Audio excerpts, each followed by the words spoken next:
Welcome, everyone, to another episode of Taking Up Space, a Michelle A. Mayer podcast. Always excited about coming forward, y'all. Today is no different. Today I have a somewhat similar conversation that I had for y'all yesterday. Again, like I say, I don't like to complain. I just get stuff done. I persevere. But if you knew what it took just to do this, if you knew just some of the stupid stuff that I go through just to do this, you would be like, darn, you would keep going. You would pat me on the back and tell me to keep going because it's just really unnecessary. But yesterday I had done the whole podcast and none of it was legible. You couldn't decipher it. It was all mumbled and cut up and chopped up because it was a latency on the video. So, and then I created a video last night explaining it. But then I said, I don't need to go through that. I just do it again. So here I am. I'm going to do it again, but in a different way. And that's the thing. I think Spirit didn't allow me to upload it because it was good. I mean, it was thought-provoking, but it really wasn't in the spirit in which I have today and what I want to convey. So, we take the bitter with the sweet. So today we're going to be speaking to the story of, well, not even the story of, but we're going to speak to a lot of different things, but one of which is how lies and deception can lead to long drawn out battles. A lie. Somebody else's insecurity. It could be one person with power that's super insecure that can create a lie, and it can flower out in all directions and surpass generations. A lot of the issues that we have in the world today amongst nations of people, some of these things were birthed through a lie, y'all. Just a straight up lie. So we're going to speak to that, and we're going to speak to the reason why the wall that was created in Egypt that we all have come to know. Whenever we look at any Charleston Heston story on the children of Israel and them leaving the exodus of Egypt and them slaving away in Egypt, what were they slaving away doing? They were slaving away building this wall. And why was this wall so important? And why would the build of this wall be the tipping point for God to begin to move in a particular direction these children out of Egypt? So we're going to speak to that. And then lastly, we're going to speak to why agreements are necessary. Why you got to get certain things in writing, friend. And how powerful it is to have an agreement. So we're going to lead with the story of Jacob. I'm not going to get into the full details of it. I've already done that. But we're going to lead with the story of Jacob as it relates to Jacob being buried. So Jacob lived a long life. Jacob found himself in interesting situations. I mean, from the moment that he had his issue with his brother Esau, he's been on the map. The moment he was wise enough to capture an opportunity that Esau let slip through his fingers, he was put on the map. And he has gone from that instance to running from out of fear of Esau to Laban, his mother's brother's house, and serving and being fooled and learning all sorts of things that he would need to become a great man of God in the world under the bondage of Laban's house because he was afraid of his brother Esau for what he had done. And he would wrestle with an angel because he could not run anymore. He had to face his fears and command his presence. And in him doing so, he overcomes. He pushes the threshold within his own subconscious mind. He breaks through to the other side within his own subconscious mind through the spirit of love. Yeah, love. It will be the spirit of love that will lead Jacob to wrestle with this angel. He would think, I can't end it all with this. I'm afraid, but I'm not afraid enough to face this situation because I love all of these things that I have. and this calling that I have come into knowing so much that I can't let it go. So he wrestles. He finds the love within himself to wrestle and face a powerful angel and make the angel tap out and bless him. He would bind an angel and force an angel, an angle of light, to do his will by first asking it its name and the angel refusing it its name, but the angel being bound to its own limits.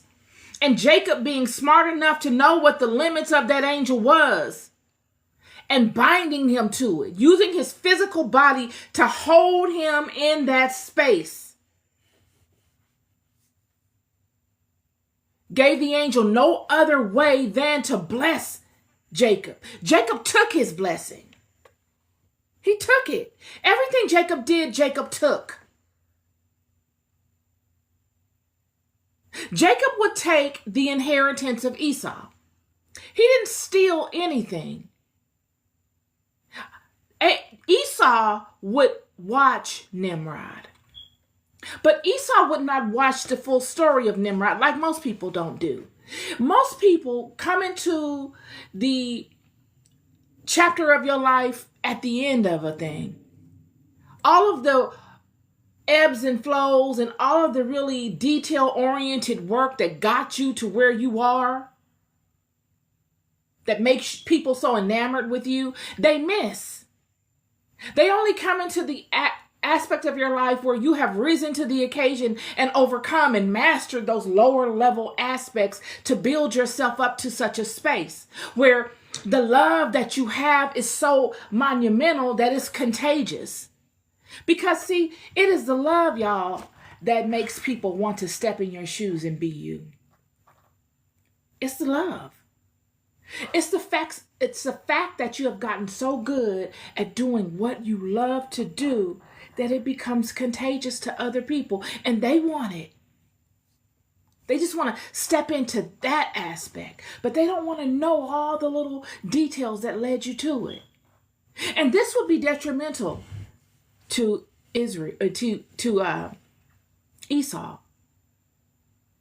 Without Esau knowing the full scope of what got Nimrod the power, he thinks he simplifies it. He overly simplifies it. He thinks I could just get the skins of Adam and Eve and I'll be just like Nimrod because I've got all the other attributes. I'm a big guy. I'm strong. I'm a hunter too. I could be just like him. The only difference is that he has these skins and I don't. So instead of Esau looking to capture the essence and the understanding of what really gave Nimrod the power, he oversimplifies it.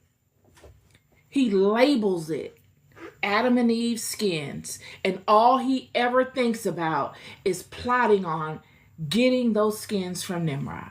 What does it take for me to overcome Nimrod and take the skins? And there comes a time where he does it. He overcomes Nimrod. He catches him in the field and he slays him and he slays his two men and he takes the skins. Yet he goes home and he can't activate the skins. They're useless. He's no greater with the skins than he was without them. And he panics. He runs to who? The thinker. He runs to the person that knows how to take a bad situation and turn it around. He goes to the intellectual, his brother Jacob. And he says, feed me, I'm famished. I've been warned with Nimrod. He doesn't say that he slew Nimrod, but he says that he is famished and that he doesn't care about his birthright anymore. I don't want his conversation is, I don't want to have any part of this. I don't care about the birthright. I don't care about being an heir to the promise. I don't want any part of this because why? He's afraid. Isn't that what we do? He's afraid of a ghost. He thinks that there is someone that has saw him do what he did, when in fact no one saw him. He would have gotten away with it. But the problem that really made him panic is the fact that he didn't have the power of Nimrod.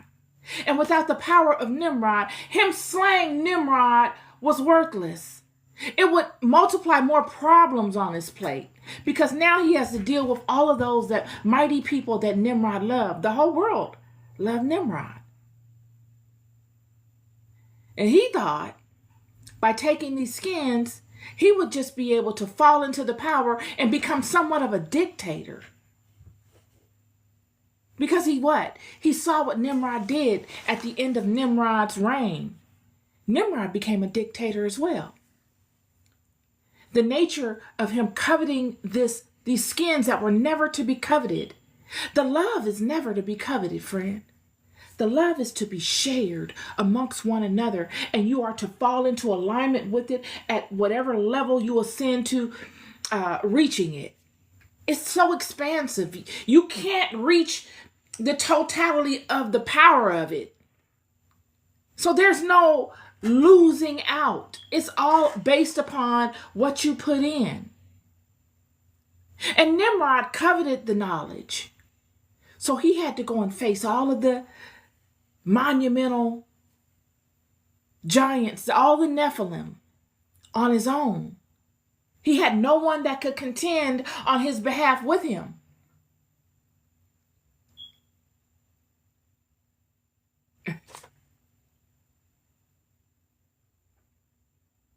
But Esau,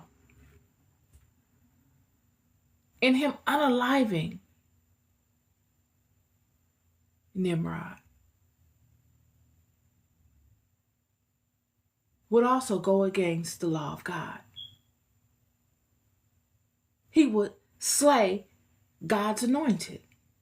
Even though Nimrod had been turned and he's now fallen out of alignment with God, because he reaches this apex like most people do in their what they consider mastery of the power. And the power, if you're not careful, will corrupt you. And it will corrupt him. All of those energies, those fallen angels that are so smart, and him being the only one waging war against them, they would learn aspects of him that he would not be able to defend himself against. They would trip him up. Just as Solomon was tripped up by the demons that he bound within his ring. It's just a matter of time when you begin playing with these energies that they play back. And this is why the knowledge should never have been coveted. Because had they not coveted the knowledge, there would have been multiple Nimrods against multiple Nephilim, giving them a better advantage. But when it's only one Nimrod against many Nephilim, it's just a matter of time. And he now has to keep face. He's now having to save face. He's a monumental man in the world, built up by God through God's power, through the power of God's system, the skins of Adam and Eve, and the blessings of God. And even though he's turned, he's somewhat like Saul when Samuel comes to Saul and tells him that God is going to remove him from his seat. And Saul says, okay, fine. Just don't tell anybody.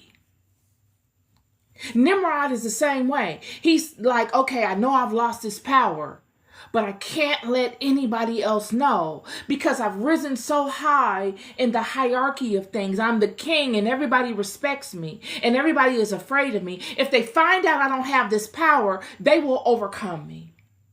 So now I have to manufacture this power on my own because I've fallen out of alignment of having the gift of this power come to me in its fullness. And this is where all of these different things began to come into play. All of these different breakdowns of God's system. The mixing of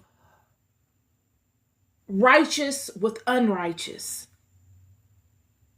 The mingling of things. When you think about, I was thinking about this today. I don't know why. I think about all kinds of stuff. But when you think about the flood and Noah putting all of the animals on the ark, wouldn't that be a lot of animals? Boy, that ark must have been bigger than a Carnival cruise ship. All the animals of the world, including the insects, how did he gather them?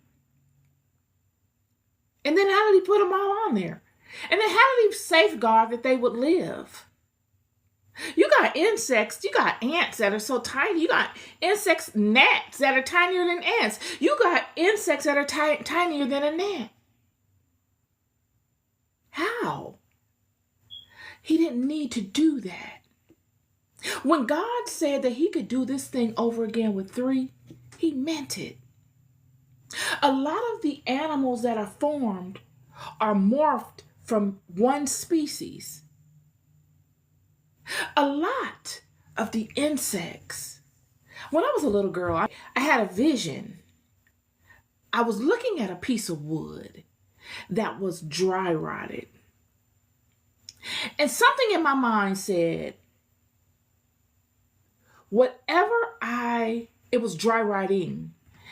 And you could see that it was a big block of wood, but parts of it had gotten decayed from water retention. And it was dry rotting.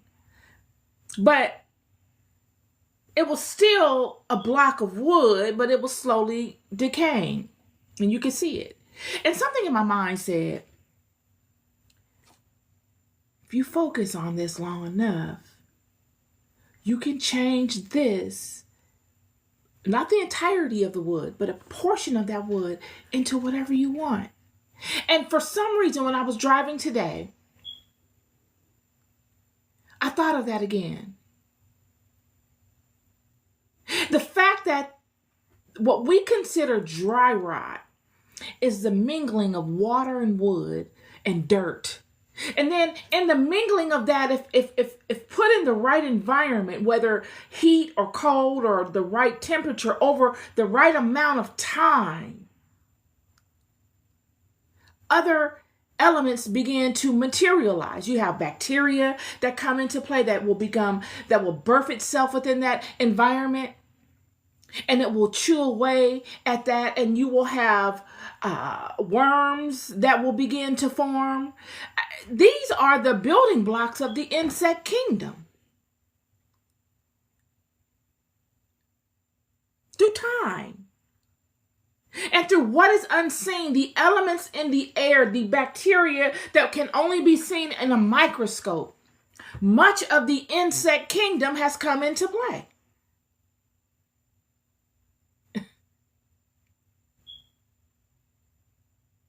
So when we look at Babylon and the sciences of what they mastered there, you got to take your hat off to it. It wasn't unrighteous until they began blending things that should not have been blended together. When they began corrupting things with a spirit that is outside of the will of God within this realm. All of these spirits are created of God. Yet, in regards to the program of this environment, goes back to Adam and Eve in the garden. Adam is acting out a program.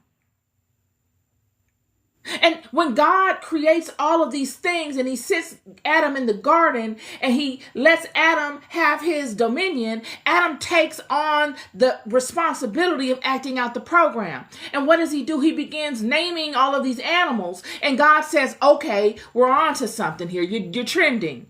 Now that I see that you have taken dominion of this and you're moving in the way that I programmed you to move, now I'm going to create your counterpart. You get the gift of woman.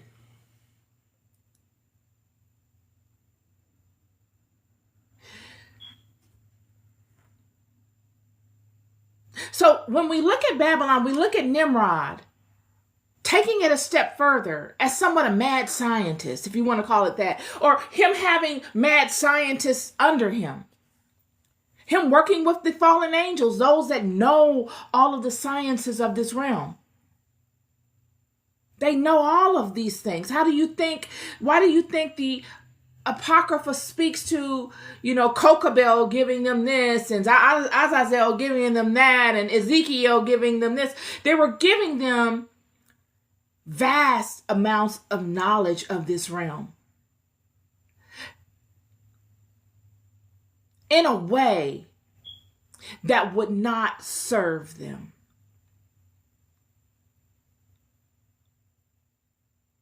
It wasn't that they gave them the knowledge. Adam was supposed to have dominion here. He was supposed to come into the knowledge on his own. Friend, do you not know? These things I tell you because I know what I'm talking about firsthand. There have been spiritual truths that I would wonder about and that I never could connect the dots of. But then when I began to embark upon my own journey in life and it became chaotic and things kind of just started happening, it was through the chaos that I came into my knowing. And this knowing that is born in the chaos, nobody can turn me from. I have become a master of it because I walked through it. I tested it. I've walked through the fire in this. I've been able to test this.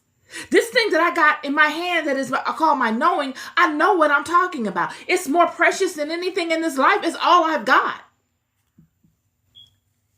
And with it, I can do all things. It's something that I build upon. It grows. Nonetheless, Esau would see Nimrod in his greatness, both coming from the righteous side of the house and then trending to the unrighteous. And he would say, I can do just that. I can be him. I can take that man's kingdom without having to do all the legwork. All I need is the skins. How many people in the world are like this? How many people in the world will see you build something incrementally and not really care about what it takes to build it? They don't get involved in that. What they do is look at the pomp and circumstance of you delivering it. Many of you will look at people like myself that come upon social media and convey their spiritual truths to you, and you will become enamored in the theatrics and the pomp and the circumstance of it. But you do not know what it took. You don't know what I did to make it through the night. You don't know what I had to go through. You have no idea. Absolutely no idea. And it is those things that give the kingdom its substance. And it is that Esau missed. He had no substance. He was one of those people that thought he could come upon somebody else with substance, unalive them with physicality, and step into their substance. But God said no. Esau would unalive Nimrod. And just the fact that Esau unalived God's anointed, regardless to if Nimrod was walking in an unrighteous path of him unaliving him or not, Esau did not get permission from God. He took it upon himself to go against a shepherd of God. And he steals a vital aspect. He steals the Adam and Eve skins. And he thinks that just unaliving Nimrod is going to grant him the power of the skins, and it does not. And now he has more problems compounded upon his head that he cared to deal with. He no longer wants to go on. He can't see himself coming out of it. He's unalived God's anointed. He's stolen the most sacred aspect that a king can have of the house, Adam and Eve's skins, in a disintegrous way, and they don't work for him. And all of his decisions are now front and center. So Esau, he comes into the knowledge that the skins don't work. He goes to Jacob. And he finds that in him going to Jacob, Jacob would, I'll read it to you just so we have the right approach here. And so the book of Jasher, chapter 27, verse 12. And he said to his brother Jacob, behold, I will die this day, and why then do I want the birthright? And Jacob acted wisely with Esau in this manner. And Esau sold his birthright to Jacob, for it was so brought about by the Lord. And Esau's portion of the cave of the field of Machpelah, which Abram had bought from the children of Heth for the possession of a burial ground, Esau also sold to Jacob, and Jacob brought all this from his brother Esau for value given. I'm going somewhere with this, so just pay attention. Esau sold the birthright, he sold the burial cave, he sold everything. He didn't want any part of the house because of what he had done. He's afraid. He feels, you know what it's like when you've done something and you're like, maybe it's a job you have, and you've done something on the job and you thought that it was going to turn out different, and you've gone all in on that thing and it turned out to be a disaster. And now you're either embarrassed to go before those people again, or you're just done with the whole thing because you're so disappointed in it not working out. This is Esau. He's just done. He's like, I was gonna become king, or not even king, but I was gonna be a leader like Nimrod, and I'm not able to be a leader like Nimrod anymore. So, and I've done a disintegrous thing to try to become leader, and people are gonna come for me, and nobody's going to support me. Everybody loved Nimrod, so there was no one on Esau's side. He could not fall into Nimrod's shoes because he didn't have Nimrod's power and strength. Nimrod had the power and strength because he stood in the truth of the skins of Adam and Eve for so long that he subdued all of his enemies. So they no longer were trying him. And while he stood in the righteousness of the skins of Adam and Eve, he gained much support from other victorious men. So he had a whole conglomerate of people that would go to war on his behalf. So that when he did lose the power, nobody knew it because nobody was trying him.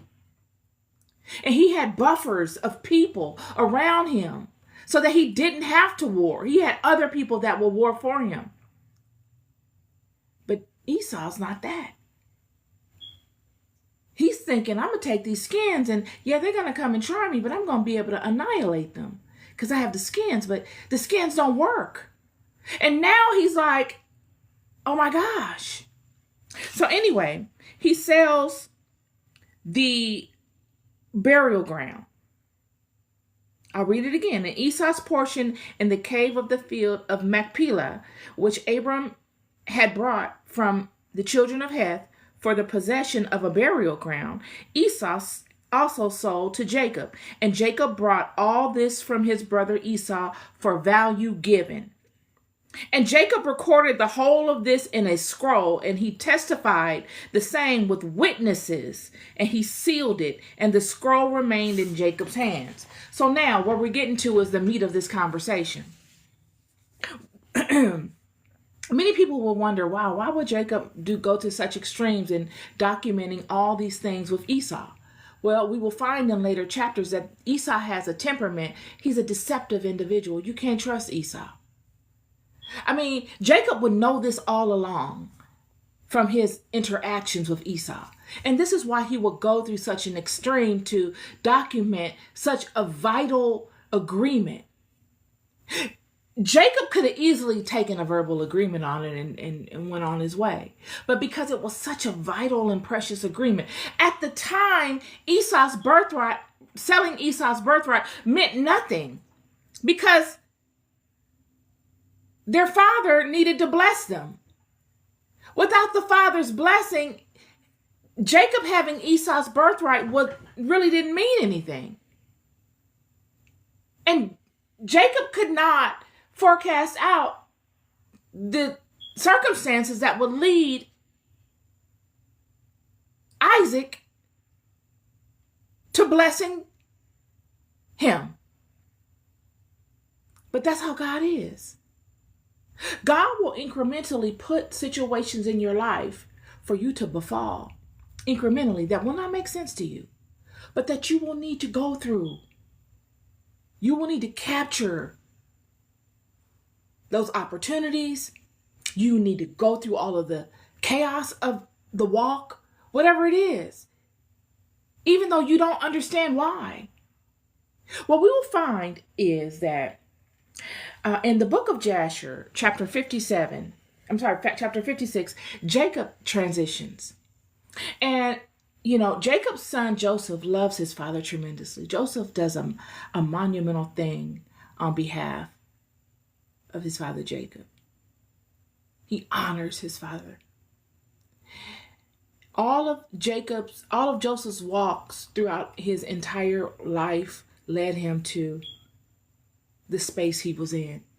It goes back to what I said. A lot of times the chaos of life, these different environments we find ourselves in, these situations we find ourselves in, don't make sense, but they're leading us hand and foot right to our destiny. And Joseph would be led to Pharaoh, and he would become basically king over Egypt. Pharaoh would pass away. And Pharaoh would make Joseph promise that he would somewhat adopt his son and be the power behind the throne. Joseph would act as the administrator, the war colonel, all of that for Egypt in the absence of the new king's father. Because the new king of Egypt was so young and immature, he did not have the experience needed to lead Egypt properly and to keep her enemies at bay. So the Pharaoh that transitioned, the king asked Joseph to be that person, but be it silently in the backdrop. And the people would know it. All the people of Egypt loved Joseph, and Joseph would do so. But after Jacob dies, Pharaoh, the king, allows Joseph to send Jacob away as if he is king of Egypt. So it's fair to say that Egypt and Israel are one under the rule of Joseph. Fair to say it. Separate but equal. I said this in my Bible study many, many years ago. They are separate, but they're equal. And I'm going to read something to you as to Jacob's burial. Chapter 56, verse 35. And the sons of Jacob carried the bier on which he lay, according to all that their father commanded them. So his sons did for him. And the bier was of pure gold, and it was inlaid around with onyx stones and the bdellium. Onyx and bdellium are highly protective stones, very rich in carbon, black stones. The black stones that you see, onyx, bdellium, all of the really dark stones are all protective stones, highly protective stones. And it was inlaid around with onyx stones and bdellium, and the coverings of the bier was gold woven work joined with threads, and over them were hooks of onyx stones and bdellium. And Joseph placed a large golden crown on the head of his father Jacob, and he put a golden scepter in his hand, and they surrounded the bier, as was the custom of the kings during their lives. So what we see here is Jacob being clothed in royal gowns for his burial, gowns of clothing that are woven with gold. We're looking at somewhat electrical conduency,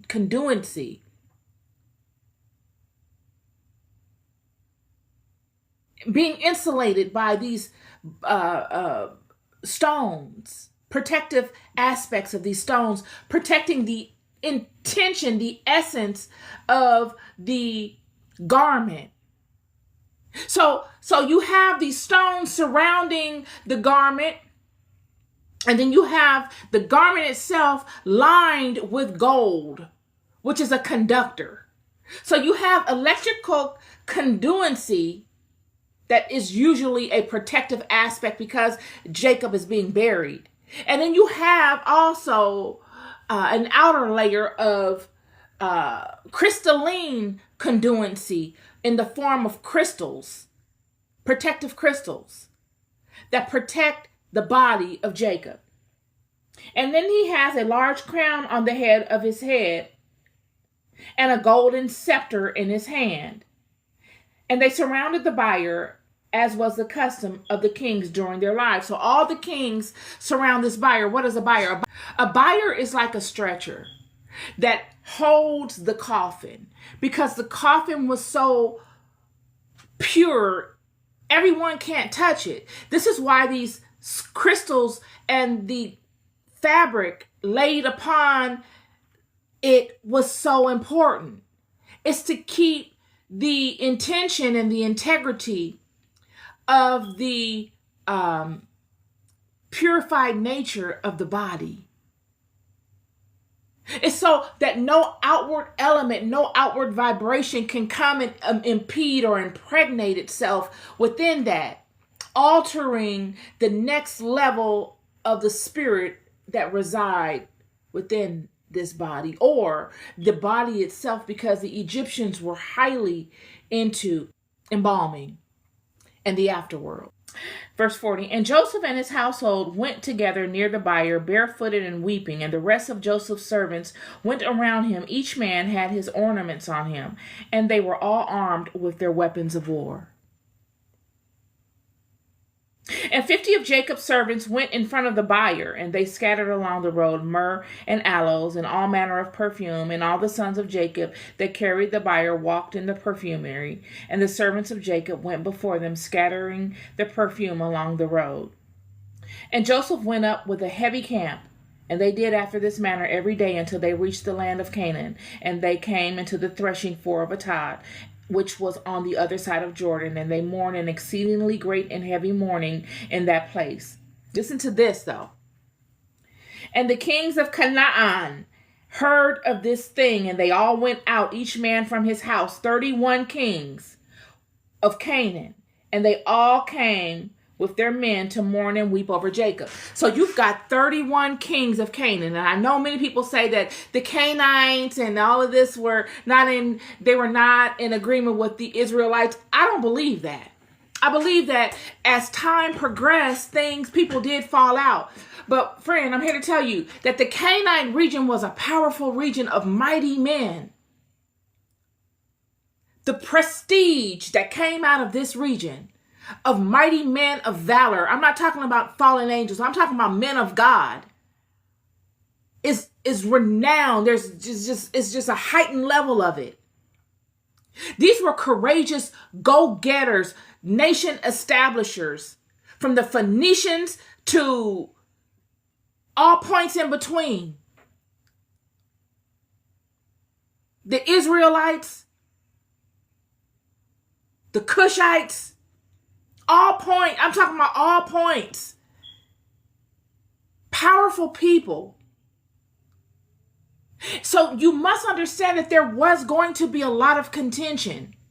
Whenever you put mighty men amongst one another that are looking to stretch their boundaries and be all that they are going to be in life, you're going to have contention. It's just part of it. And in God's system, God does not negate contention. It is the law of nature. The strong survive. The strong don't overtake the weak and assault them and berate them, they overtake them and then they build. It's the spirit in which you do a thing. So what we're looking at are 31 of all of the kings of Canaan. All of them have come and coagulated together at Jacob's burial. And they will all lay their crowns. I'm going to read. And all these kings beheld Jacob's bier, and behold, Joseph's crown was on it. And they also put their crowns on the bier and encircled it with crowns. So what we're looking at here is something that is synonymous with the regality of the time. So the 31 crowns of the Canaanite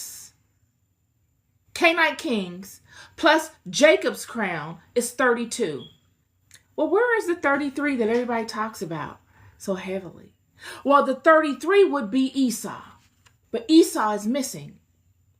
Esau has gone rogue. But Esau would get word of Jacob's burial. Verse 46, and the report reached Esau saying, Jacob died in Egypt, and his sons and all Egypt are carrying him to the land of Canaan to bury him. And Esau heard this thing, and he was dwelling in Mount Seir. And he rose up with his sons and all his people and all his household, and people exceedingly great, and they came to mourn and weep over Jacob. So now Esau's there. So you got the 33 kings all in one place.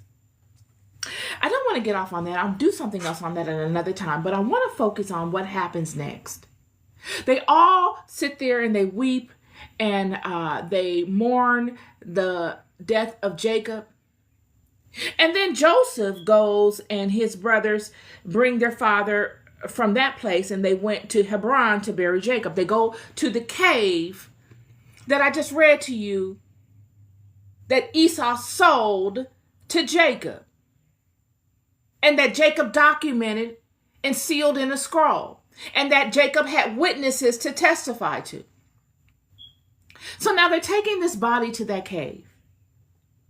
And what happens when we get to that cave, when they get to that cave, is that in verse 53, and Esau answered saying, you speak falsely and utter lies, for I did not sell anything belonging to me in all this land as you say.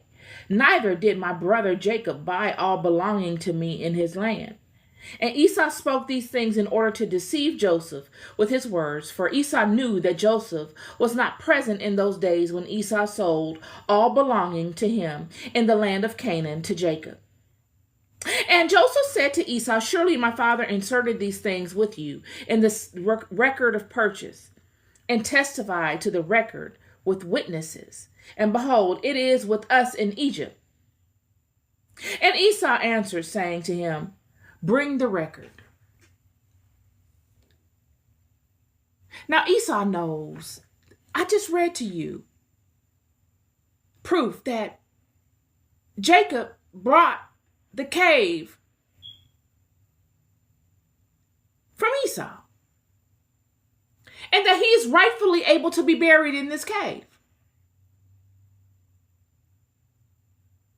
Yet Esau, because Jacob is no longer alive to speak for himself, and because he's a liar, and he's bitter, and he's jealous, and he's angry because of the decisions that he's made that nobody told him to make. Verse 60, and when Esau saw that Naphtali had gone to fetch the records, he and his sons increased their resistance against the cave. And Esau and all his people rose up against Joseph and his brothers to battle. And now they're fighting. And long story short, Esau gets his head cut off. But that's not what I want to rest at.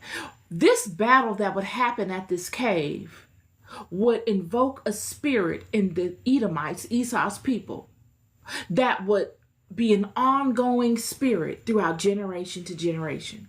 They would believe the lie that Esau has told them, that Joseph and his brothers are lying and stealing from him, that they have done some sort of injustice to Esau. And because of their love for their father Esau, They take his side, but it's based on a lie. Friend, I'm here to tell you that a lot of discrepancies going on around the world and around certain systems and groups are all based off of lies. Had Esau been able to stick around long enough for Naphtali to come back with the proof and prove the lie, it would have been eradicated. But he didn't want the proof because he knew it was going to eradicate the lie. So he incites violence. He incites a distraction so that there is no proof. And so that even if proof happens, now we're dealing with this other thing. Okay, you were right about that, but you did this. And that other thing is that Esau has been unalived. Because Esau came upon a situation and incited a situation that turned bad, violent, and he's unalive because of it. Now all of his descendants are angry because one, they lost their loved one, and two, they have no king. They don't have any direction. And so they will be frustrated and angry because now they've got to pick up where Esau left off at. They've got to find new direction. They've got to take the time to suffer as a community of people until they become strong with new leadership and rebuild. It's none of our creation to be born into this world and to be taken advantage of by one another. It's not an honorable thing to be burdened with the atrocities of other people and their stuff. It's not honorable to be berated with negativity and still persevere. We got to change the narrative on that. It's just not honorable. This is an instance of that with Esau. What would be birthed from this will be an ongoing saga from generation to generation of people believing that the children of Israel has stolen this cave from Esau. When all it would take is someone coming forth and saying, "Did you really steal the cave from our forefather?"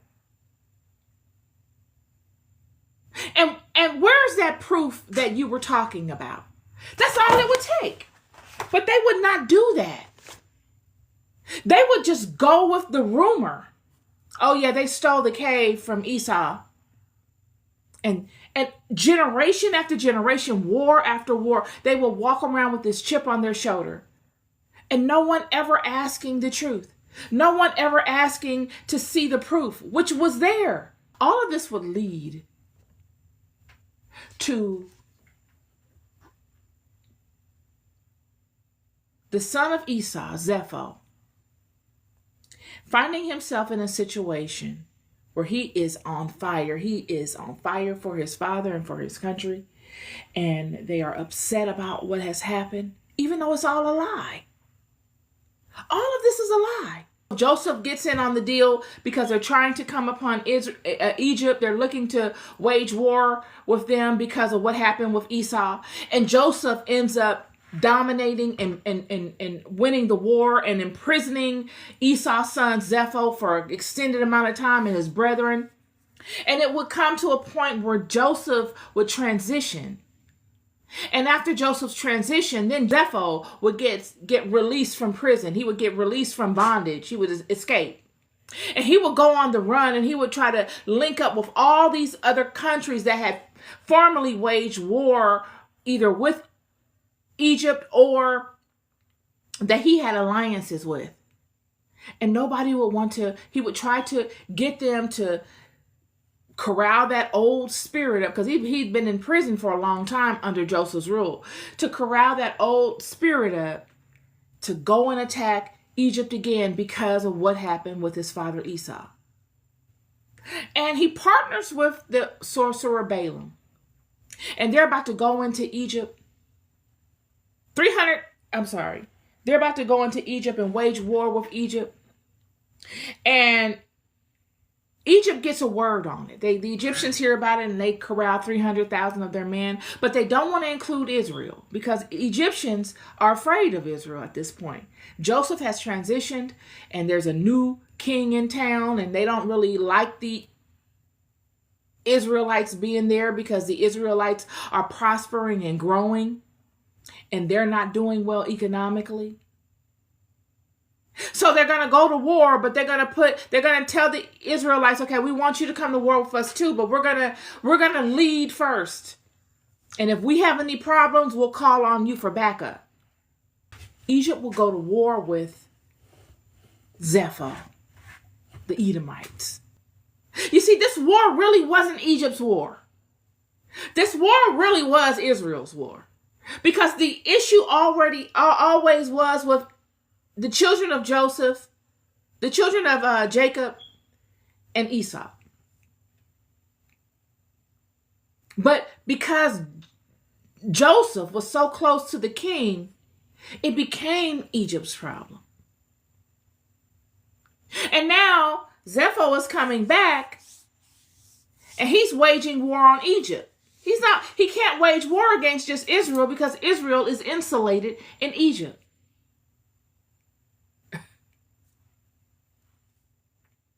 So on one hand, Egypt feels kind of, in the back of their mind, they're like, this really isn't our war. But they need to protect Egypt still because they have these people in their country. And they get defeated. They retreat. They go and they tell Israel, come on, you guys, help us. And Israel comes out, only 150 men.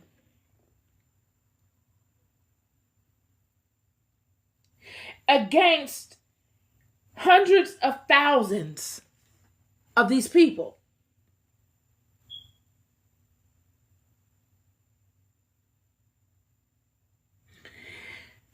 And Israel defeats them, and they lose no one. No one. The children of the Egyptians don't even assist them. It was as if they were calling on the Israelites to join the battle so that they could get overcome by these Edomites. But what happens is before the children even began to join the battle, they call upon God. They don't make any decisions. They ask God, what do you say we should do about this? And God covers them. Verse 34. And 150 men of the sons of Israel ran from their station to the camps of the kings, and the sons of Israel cried to their Lord God, their God, to deliver them. And the Lord listened to Israel, and the Lord gave all the men of the kings of their land, and the sons of Israel fought against these kings, and the sons of Israel struck about 4,000 of the king's men. 150 of them, defeating thousands. So after this war is over, the Egyptians are afraid of Israel. They're already afraid of these people because of the favor of God that's over them. But this was it. So when we see scripture speaking to the people of Egypt coming together and saying, we got to do something about these children.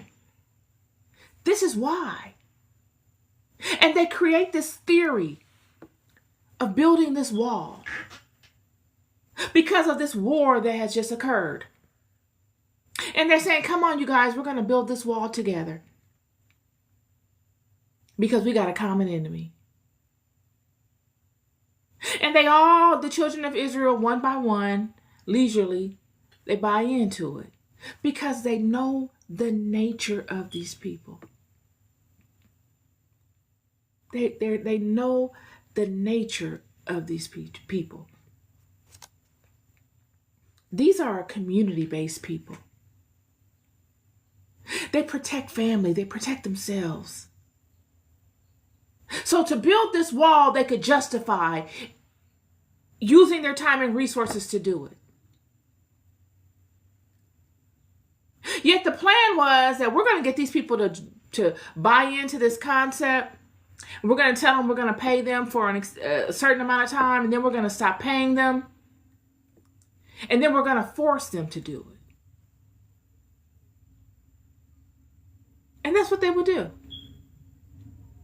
And the children of Israel would begin building this wall, and they would become rhythmic with it. They would say, okay, yeah, we could see how this could work. We could fortify Egypt. We don't mind protecting the Egyptians because we're protecting ourselves as well. They got all enamored in it. Kind of like when God told them to come, asked them to come and offer to the tabernacle. And they just got enamored with it. So much so that they had to turn them away. It's like many of us giving our gifts. Me coming forth with these podcasts, Bible studies, Sunday services, and all kinds of stuff. Friend, if I didn't have to deal with all the other rhetoric that I had to deal with and my life was like it normally would be, I'd be doing all kind of stuff. But I'm doing stellar with all the chaos going on in my life. I enjoy coming forth and doing these things. They make me happy. They don't bother me at all. And I don't have to come forth with this visualization. I could do it I could write a book. I could do all kinds of different things and get just as enamored in it. One method stopping won't take away from the other method making me happy. It'll be a slight adjustment, but I'll get adjusted to that as well because it's a conduit to what I love. It's the same way with these people. They will become so enamored in building this wall. And yet it seemed like the wall would never be done because it was never supposed to be done. The Egyptians did not care about the wall. They cared about focusing the people's attention on something that did not matter. That's it and that's all. So that they could take their attention off of them. Programming the conscious mind on something that does not matter. So that the subconscious mind, wide open. That's exactly what they're doing here. They're siphoning from these people like nobody's business, giving them something to do, and then keeping them distracted by all kinds of different little things that they do. Okay, we're not going to pay you. Okay, now I want you to be mad and you're going to use we need that energy. We need that energy that is invoked when you're angry. Siphoning.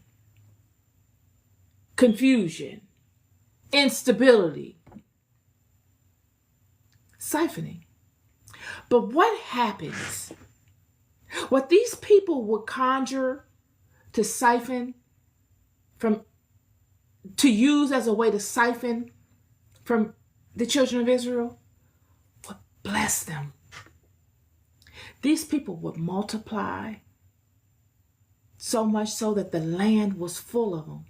The Apocrypha said they multiplied so much that the land was full of them. Verse 8, chapter 66. But as the Egyptians increased labor on the sons of Israel, so the sons of Israel increased and multiplied, and all Egypt was filled with the sons of Israel.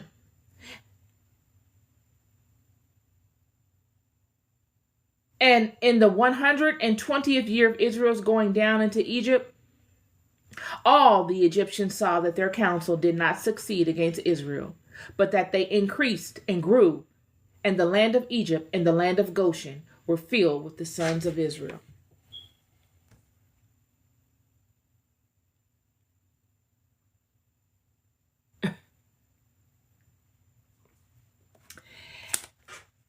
My word to you is that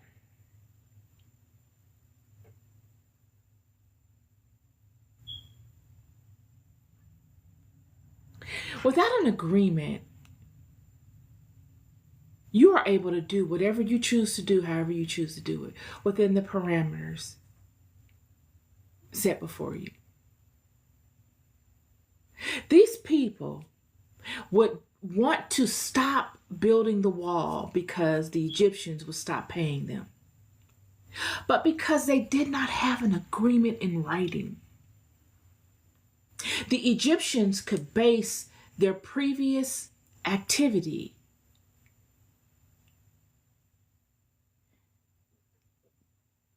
as a binding contract to finish the work. You see, the wall was a government wall. You needed to get consent from the king in order to do that. And because the children of Israel never got anything in writing on paper that said, okay, this is the decree, this is what we're going to do. They didn't have that to go to their defense, to say I'm sovereign. I never signed anything to say I was going to do this. I came to do this in my own free will because of the love that I have for the country, or because of the love that I have for building, or whatever my purpose is. I'm an independent contractor. But because these people had gotten money, they got a salary. Even though they were not getting paid anymore, they got a salary. And they were working on a government-owned building. Even though they did not have a contract, they could be held liable to whatever the rhetoric is that the government will convey. The Bible doesn't say what reason they gave for not paying the people, but I'm sure they gave them a reason. Budget cuts. We don't have money to pay for, but we still need it done because it is a government building and it's for the safety of the nation. You know how it goes. And what would have only taken a year or two has now been going on for 7 years. And without the intervention of God, it would have went on for another 20 or 30 years. Because it was designed to keep the people in a perpetual state of delusion. And that's my word to you. Whatever your thing is that you're doing in your way, do your thing in your way. Don't be afraid to do your thing on your terms and in your way. Advice is great. Great to take advice. But that's all it is advice. You are the captain to your ship. It is your concept that you are birthing. You cannot let someone come and supersede their stuff on top of your concept and make theirs yours, unless you give them permission. Yet if you have not given them permission, then they have no weight. Don't depend on guidance from people. You guide your own thing. Y'all, I've been in situations where I have found myself somewhat looking around because it's like I literally landed in Oz. And I didn't know where I was, and so I was bound to look around. But there gets a point where you must take control of your navigation. Because if you don't, those that you look to help you navigate will. And they'll try to bind you to it. They'll try to shame you into it. This is my word for you today. Not coming together all as I planned, but it is what it is.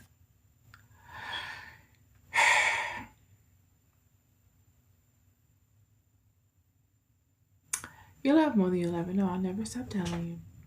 Be good to yourselves and be good to one another. Peace and love.